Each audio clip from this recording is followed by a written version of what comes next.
Welcome back to this session of the Hindu newspaper analysis. Today we will discuss only three issues. The first issue is related to crowd management in India. Second issue is related to air pollution in Delhi and in India. Third issue is related to Eastern Ghat. So let's discuss all the issues in detail. In this lecture, we will discuss about crowd control and management in India. On September 27, a political rally by actor and Tamilga battery Kanjam founder Vijay in Tamil Nadu ended in a fatal crowd crush in which 41 people were killed. 21 सितंबर को तमिलनाडु में TV के founder विजय की rally में 41 people killed हो जाते हैं। Rules for public event should be framed. Public events के लिए रूल्स फ्रेम होने चाहिए। Risk of a deadly crush escalate when crowd density approach 5 persons पर स्क्वायर मीटर। डेडली क्रश का रिस्क तब इंक्रीज हो जाता है अगर क्राउड डेंसिटी 5% पर स्क्वायर मीटर तक अप्रोच हो जाता है। What has India done to manage crowds? India ने क्राउड्स को मैनेज करने के लिए क्या किया है? एट नेशनल लेवल पर क्या किया है? Number of the bureau of police research and development BPR&D published comprehensive guideline on crowd control and mass gathering management in June 2025। जून 2025 में the bureau of police research and development ने comprehensive guideline on crowd control and mass gathering management से related कुछ guidelines issue की, intended for police and other law enforcement agencies. ये भी जो जो ये जो गाइडलाइन थी, ये guideline mainly police and law enforcement agencies के लिए थी। Emphasise scientific crowd management practices. इन गाइडलाइंस में साइंटिफिक क्राउड मैनेजमेंट प्रैक्टिसेस पर मेनली फोकस किया गया है। Number to the national disaster management authority managing crowd at events and venues for mass gathering. National disaster management authority events and venues में मास gathering को manage करने के लिए responsible है। Give suggestive framework for crowd management plan. Crowd management से related suggestive framework given करने का work ये करता है। Number 3 the national institute of disaster management NIDM run training modules to handle large congregations as part of its capacity building program। NIDM large congregations को handle करने के लिए training module provide करता है। Number 4 Indian Railway after the crowd crush at New Delhi railway station in February, the Indian Railway updated its manual for around 60 stations with a high footfall by introducing holding areas, better dispersal zones and crowd monitoring among others। New Delhi railway station पर फरवरी में crowd crash होने के बाद Indian railway ने 60 stations के लिए manual update किया है। What measures have state introduced? Crowd management से रिलेटेड वेरियस स्टेट्स ने क्या क्या मेजर इंट्रोड्यूस किए हैं। Number 1 Karnataka government table the crowd control managing crowd at events and venues of mass gathering bill 2025। Karnataka government ने 2025 में क्राउड कंट्रोल से related एक असेंबली के अंदर बिल इंट्रोड्यूस किया है। This instrument covers political rallies, conferences, cultural programs and other events and fixes responsibility on organizers। इस bill के अंदर कोई भी political rally, conference, cultural programmes and other events से रिलेटेड प्रोविजन किए गए हैं एंड ऑर्गेनाइजर को यहाँ पर रिस्पॉन्सिबिलिटी गिवन की गई है अगर कोई इस तरह का क्राउड रिलेटेड इंसिडेंट होता है। It also empower district magistrate to cancel or redirect events, regulate the use of loudspeaker and impose fine and imprisonment for violations। इस बिल के अंदर डिस्ट्रिक्ट मजिस्ट्रेट को किसी भी इवेंट को कैंसिल करने का या फिर रिडायरेक्ट करने की पावर गिवन की गई है। साथ ही लाउड स्पीकर के यूज को यहाँ पर रेगुलेट अब किया जाएगा एंड वायलेशन करने वालों के अगेंस्ट फाइन एंड इम्प्रिजनमेंट का भी प्रोविजन इसमें किया गया है। Number 2 UP Uttar Pradesh state disaster management authority issued the guidelines for managing crowd at events of mass gathering 2023। Uttar Pradesh state disaster management authority ने भी यूपी में क्राउड इवेंट्स को मैनेज करने से रिलेटेड गाइडलाइंस इशू की हैं। 2023 में ये गाइडलाइंस इशू की गई थी। Formalises measures for religious and cultural events को मैनेज करने से रिलेटेड इसके अंदर कुछ गाइडलाइंस इशू की गई हैं। Number 3, Gujarat. The Gujarat Institute of Disaster Management prepared training material that include technical instructions on calculating site capacity, planning exits, training volunteers, and ensuring first aid and fire safety. Gujarat में भी Gujarat institute of disaster management के द्वारा यहाँ पर कुछ training material prepare किए गए हैं। इसमें टेक्निकल इंस्ट्रक्शंस गिवन किए जाते हैं मोब के मैनेजमेंट से related. Number 4, Uttarakhand government ordered safety arrangement at major temples to be updated and direct authorities to remove encroachment around shrines. Uttarakhand government ने भी मेजर टेम्पल्स पर सेफ्टी अरेंजमेंट से रिलेटेड ऑर्डर गिवन किए हैं एंड इंक्रोचमेंट श्राइन्स के चारों तरफ जो भी हो रहे हैं उसको रिमूव करने की यहाँ पर अथॉरिटीज को डायरेक्ट किया है। Number 5, the Maharashtra government introduce a bill in 2025 empowering the Nashik Trimbakeshwar Kumbh Mela authority to authorise temporary township. Maharashtra government ने भी 2025 में मोब मैनेजमेंट से रिलेटेड एक बिल इंट्रोड्यूस किया है और इसके अकॉर्डिंग नासिक त्रिम्बकेश्वर कुंभ मेला को टेम्परेरी टाउनशिप को ऑथराइज करने की यहाँ पर अथॉरिटी गिवन की है। What is scientific crowd management? Scientific crowd management control क्या होता है? Number 1, cameras on drones link to computer should continuously monitor crowd density. Crowd density को प्रॉपरली तरीके से मैनेज किया जाना चाहिए, इसमें टेक्नोलॉजी का यूज किया जाना चाहिए। ड्रोन्स यहाँ पर कंप्यूटर के साथ लिंक होने चाहिए। Number 2, crowd should never be channelised into bottleneck slopes और counter flow because they magnify pressure and destabilise movement. Crowd कभी भी बॉटलनेक में चैनलाइज नहीं होने चाहिए। स्लोप्स वाले एरियाज में, काउंटर फ्लो एरियाज में क्राउड नहीं होना चाहिए बिकॉज ये प्रेशर को मैग्नीफाई कर सकता है एंड मूवमेंट को डिस्टेबलाइज कर सकता है। Number 3, people should avoid rigid barriers such as fences, walls, or stages where pressure against the body can rise dangerously. Delhi, world's most polluted capital.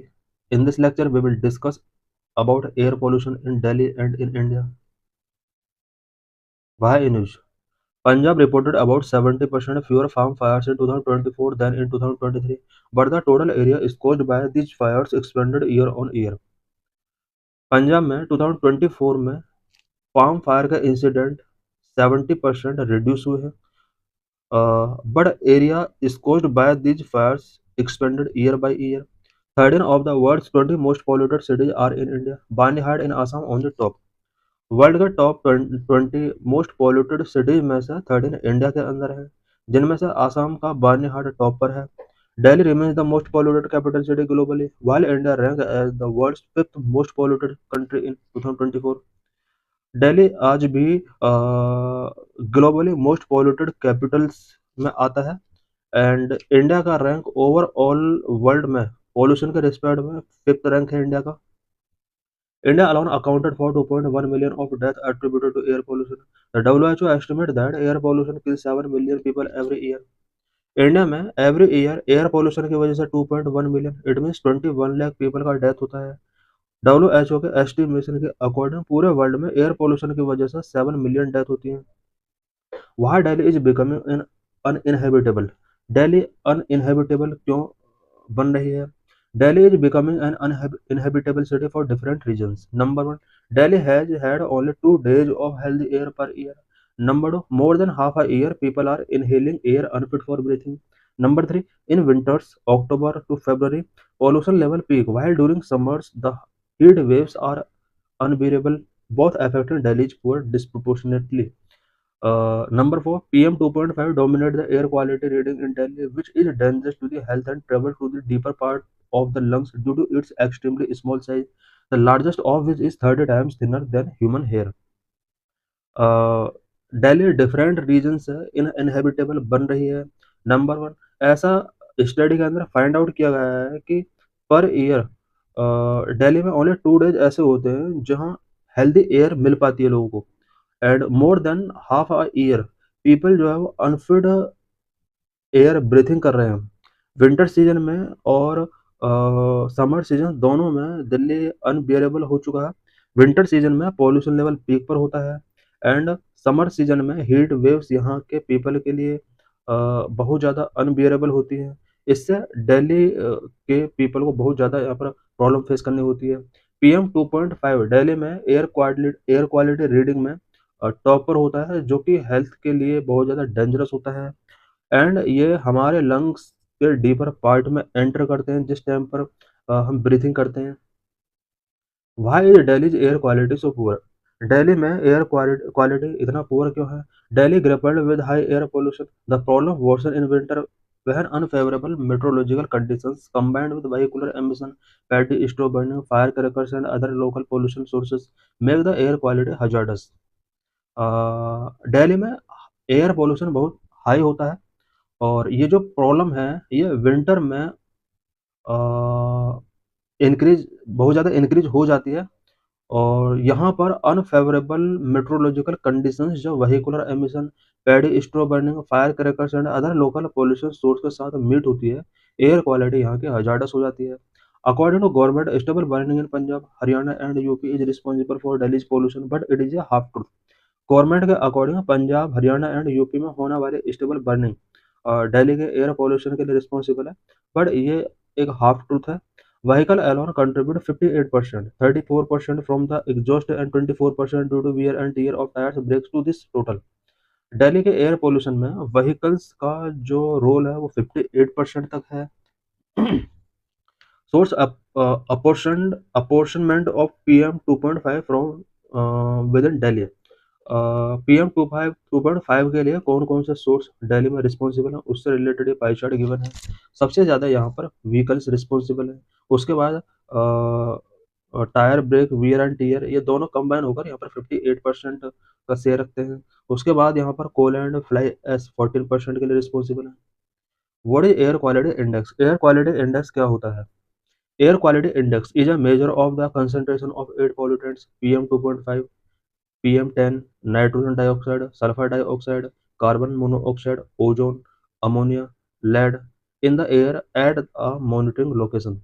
Air quality index 10 pollutant के concentration का measure होता है। 10 main pollutant जो हैं वो हमने यहाँ पर अभी रेट किए हैं। इन 10 पोल्यूटेंट को यहाँ पर एयर क्वालिटी इंडेक्स में इंक्लूड किया जाता है। A sub-index is calculated for each of these pollutants, and the worst among them is the air quality index for that location। किसी लोकेशन पर इन 8 पोल्यूटेंट में से सबसे ज़्यादा जहाँ पर भी क्वांटिटी सबसे ज़्यादा जिसकी होगी उस प्लेस का एयर क्वालिटी इंडेक्स वही होगा। जैसे दिल्ली के अंदर PM 2.5 की क्वांटिटी बहुत ज़्यादा होती है, तो यहाँ पर पॉल्यूशन के लिए सबसे बड़ा जो फैक्टर है वो PM 2.5 होता है। Measurement standard of air quality index. Air quality index का मेजरमेंट इंडेक्स क्या है?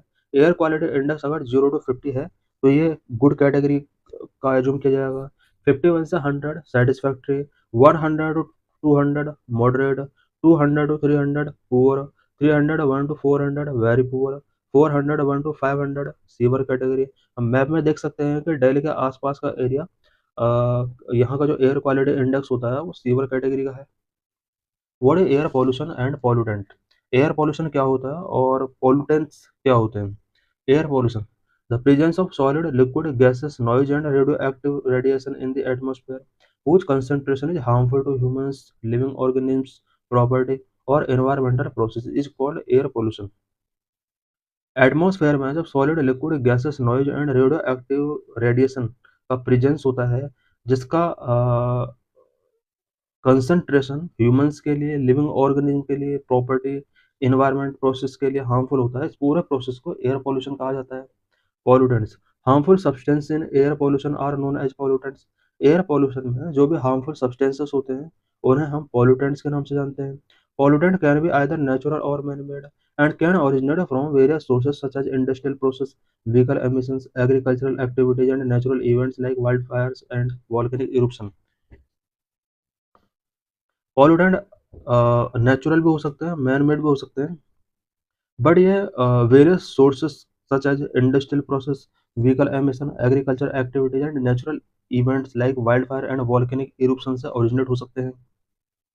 वेरियस एयर पोल्यूटेंट्स कौन कौन से हैं? Number one, sulphur dioxide SO2 comes from the consumption of fossil fuels, oil, coal and natural gas.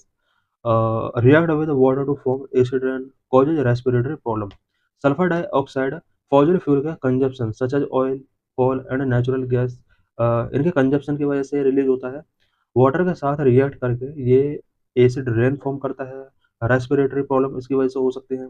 Number two, nitrogen dioxide emission from road transport, industry and energy production sectors contribute to ozone and PM formation, cause chronic lung disease. Nitrogen dioxide road transport के through, industry and energy production sectors के through emissions इसके होते हैं। Ozone and PM formation में contribute करता है। Chronic lung disease में ये क्रोनिक लंग डिसीज का एक कॉज बनता है।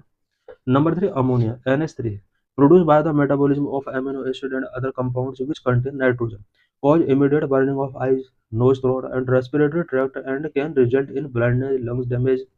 अमोनिया की वजह से आइज बर्निंग हो सकता है, nose and throat and respiratory tract से रिलेटेड प्रॉब्लम्स हमें फेस करनी पड़ सकती हैं। Number four, ozone cause irritation of eye and respiratory mucus membranes, asthma, attack, ये सब यहाँ पर प्रॉब्लम हो सकते हैं ओजोन के through. Number five, carbon monoxide a product of the incomplete combustion of carbon containing compound, causes fatigue, confusion and dizziness due to inadequate oxygen delivery to the brain। Carbon monoxide ये carbon containing compound का incomplete combustion की वजह से generate होता है। इसकी वजह से फैटिक, कंफ्यूजन, डिजीनेस ये सब हो सकता है। Number six, lead release from extraction of metal such as silver, platinum and iron from their respective ores. Lead जो होता है वो metal such as silver, platinum and iron के एक्सट्रैक्शन के ड्यूरिंग ये रिलीज होता है। Impacts are anaemia, weakness and kidney and brain damage. Lead की वजह से anaemia, weakness, kidney and brain damage हो सकता है। What are the meteorological factor for pollution in Delhi? Delhi में पॉल्यूशन के लिए मेट्रोलॉजिकल फैक्टर्स कौन कौन से रिस्पॉन्सिबल हैं? The concentration of pollutant in the air depend not just on emission but also on many meteorological factors such as temperature, wind direction, wind speed and rain.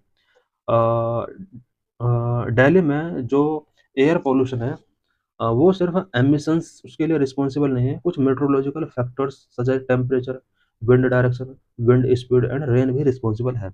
Number one, impact of hot और cold wind.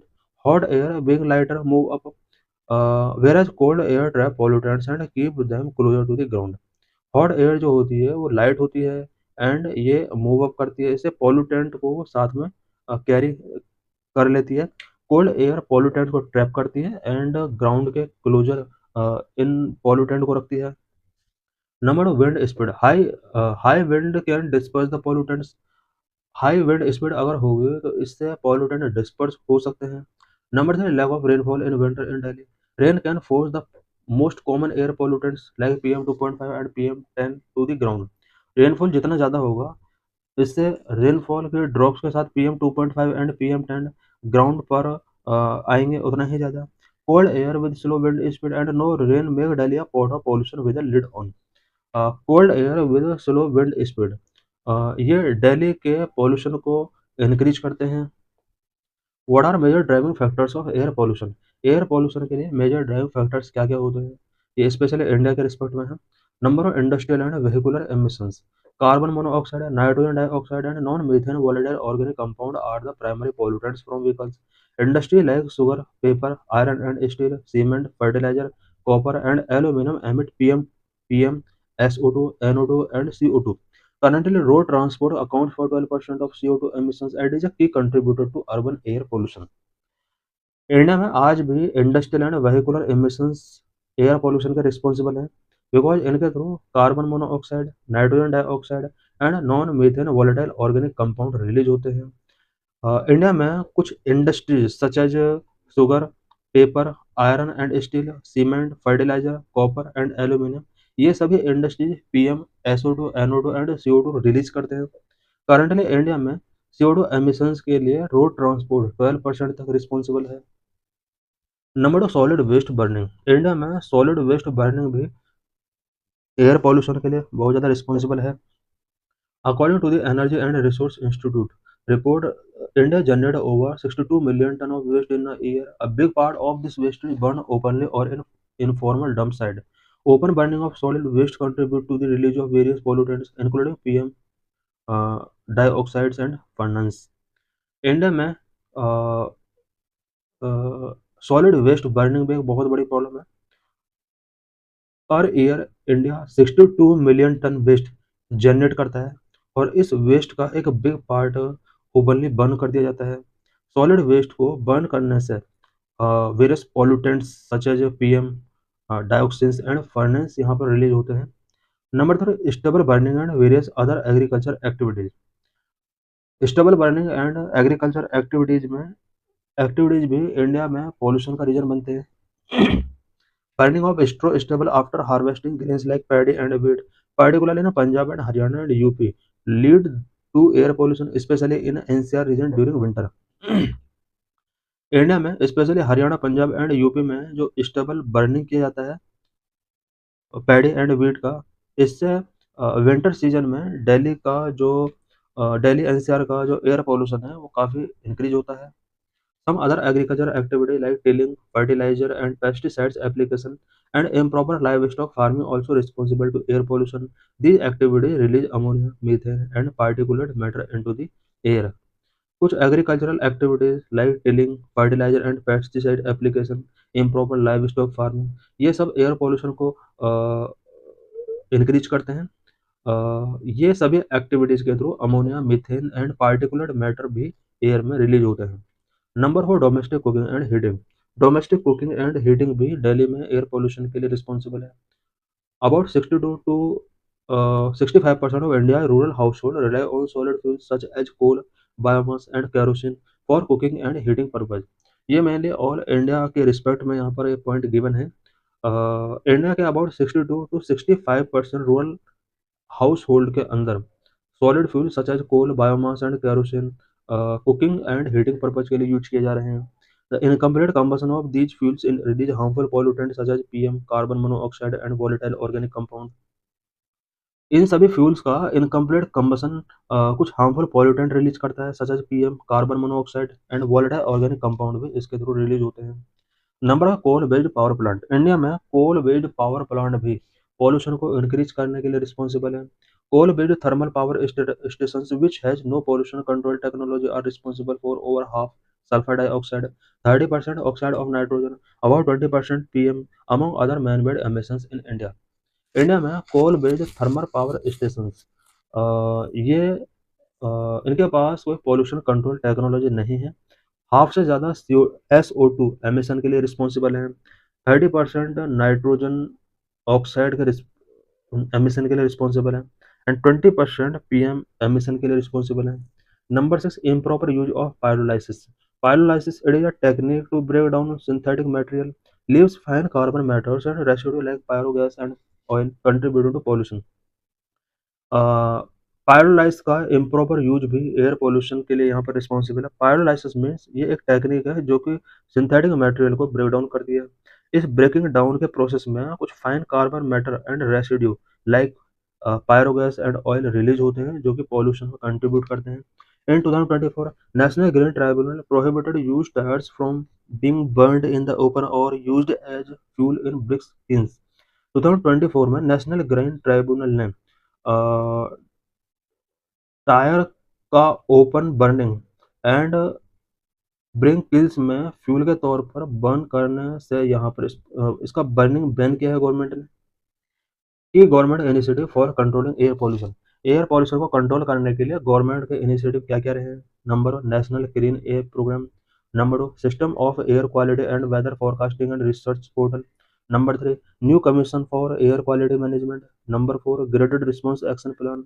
Number 5, for reducing vehicular pollution BS6 vehicles national electric mobility mission plan launch किया गया। In this lecture, we will discuss about Eastern Ghat of India. What is Eastern Ghat of India? The Eastern Ghat of India is the discontinuous mountain range that runs along the eastern coast of India. Eastern Ghat of India eastern coast के साथ run करने वाली कुछ discontinuous mountain range है। These are a series of low range mountain. ये low range mountain की series है। Facts about eastern Ghat of India. Eastern Ghat of India से रिलेटेड क्या फैक्ट्स है। Number 1, the eastern Ghat stretch for about 1131 kilometre from Mahanadi river in the north to the Vegai River in the south and there with varies from 100 to 200 kilometre. Eastern Ghat of India का stretch 1131 kilometre है। North में ओडिशा के Mahanadi river से start होती है। South में तमिलनाडु के वागई river तक ये स्ट्रेच है एंड 100 टू 200 किलोमीटर इसका विथ है। पासेस स्टेट, किन किन स्टेट से ये पास होती है। ओडिशा, आंध्र प्रदेश, तेलंगाना, कर्नाटक एंड तमिलनाडु स्टेट से ईस्टर्न घाट पास होता है।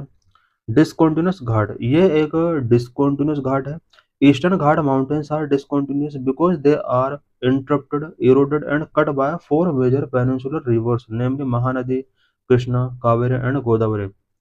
ईस्टर्न घाट डिसकंटिन्यूअस घाट है because four major peninsular river Mahanadi, Godavari, Krishna, Kaveri के द्वारा ये इंटरप्टेड है, इरोडेड है एंड कट होता है। The eastern Ghat are also known as Purva Ghat, Mahendra Parvatam or Kizhakku Thodarchi Malai in the south. Eastern Ghat के वेरियस नेम्स हैं सच एज पूर्वा घाट, महेंद्र प्रवर्तम और किजाकू तोडारिची मलाई। साउथ में इसको इस नेम से जाना जाता है। They are way older than the Western Ghat. Eastern Ghat Western Ghat के कंपेयर में ओल्डर माना जाता है। Receive less rainfall since they lie parallel to the monsoon originating from the Bay of Bengal, they receive less rainfall compared to western Ghat. Eastern Ghat Western Ghat के compare में less rainfall receive करता है because bay of Bengal से जो भी monsoon originate होता है वो इस ईस्टर्न घाट के पैरेलल मूव अप हो जाता है। यही वजह है कि वो ईस्टर्न घाट पर उसकी वजह से रेनफॉल नहीं हो पाता है। Hills and peak in Eastern Ghat. Eastern Ghat में कौन कौन सा हिल्स है, कौन कौन सा पीक है। Hill ranges north to south कौन कौन से हिल रेंजेस हैं उसके बारे में बताया जाएगा। महेंद्रगिरी हिल्स ओडिशा में है। Highest peak in the eastern Ghat, Eastern Ghat की हाईएस्ट पीक महेंद्रगिरी हिल्स को माना गया है। नालमल्ला, वलीकोंडा एंड पालकोंडा ये आंध्र प्रदेश में है। Javadi hills, Shevaroy hills, Pachamalai hills and Sirumalai hills भी ईस्टर्न घाट में ही अवेलेबल है। Central ridge of this narrow range host Arma Konda the highest peak at 5512 feet in north eastern Andhra Pradesh. Arma Konda Andhra Pradesh region में पड़ता है। ये हाईएस्ट पीक है अबाउट 5512 फीट ये हाई है। Eastern and Western Ghat converge at the Nilgiri hills. Eastern Ghat and Western Ghat Nilgiri hills में converge होते हैं। Rivers flow in the eastern Ghat, Eastern Ghat से कौन कौन से रिवर फ्लो होती हैं। River that originate in the eastern Ghat, river Baitarani, river Palar, river Sharda, river Sileru, river Penna, river Vellar and so on. Eastern Ghat से ओरिजिनेट होने वाले रिवर्स के नेम गिवन है। The major river that flow through the eastern Ghat such as Brahmani, Tungabhadra, Godavari, Mahanadi, Kaveri, Subarnarekha, Krishna. ये वो river है जो eastern Ghat से फ्लो होती है। Waterfall in Eastern Ghat, Eastern Ghat में कौन कौन से वाटरफॉल हैं। पेरियार फॉल, जलागाम पेरई, बेमन falls, Megam falls, Hogenakkal, Kiliyur falls, Agaya Gangai etcetera. ये फॉल हैं जो ईस्टर्न घाट में है। Flora and fauna in Eastern Ghat, Eastern Ghat में कौन कौन सा फ्लोरा कौन कौन सा फौना यहाँ पर अवेलेबल है। फौना, इंडियन एलिफेंट यहाँ अवेलेबल है। Sambar deer, Asian palm civet, Bengal tiger, mongoose, wild dog, jackal, Indian boar, crocodile, Indian black turtle, ये सब यहाँ पर अवेलेबल हैं। फ्लोरा यहाँ पर कौन कौन सा अवेलेबल है?